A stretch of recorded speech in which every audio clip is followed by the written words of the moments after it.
Ayan, so magandang tanghali po sa ating lahat mga idol. No? Nandito si Kuya Bicmar Incabo, taga Butuan or Buena Vista.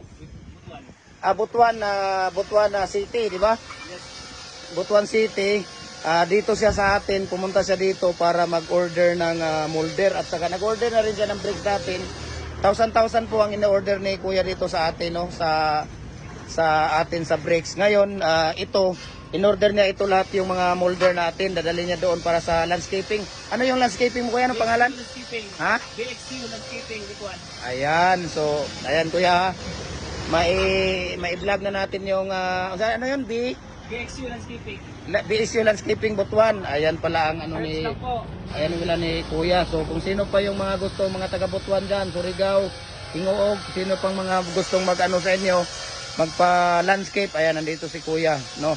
Kaya sino pang hindi nakapag-follow ng Facebook page natin, follow na po kayo, Jim Hardware and Kukulamber, Balulang Branch, Jim Hardware and Kukulamber, Tambo, Makasandig Branch, Jim Hardware and Kukulamber, Kanituan Branch, Jim Hardware and Concrete Products, Kanituan Branch, saka sa ating personal Facebook page, Facebook account, Felix Tan Pagikan Jr., at saka sa ating YouTube channel, Felix Tan Pagikan Jr., at saka sa ating personal, personal Instagram account, Felix_Pagikan 2000. Ayan, sa sino pang hindi nakapag-like, follow na po, share and like na po, comment.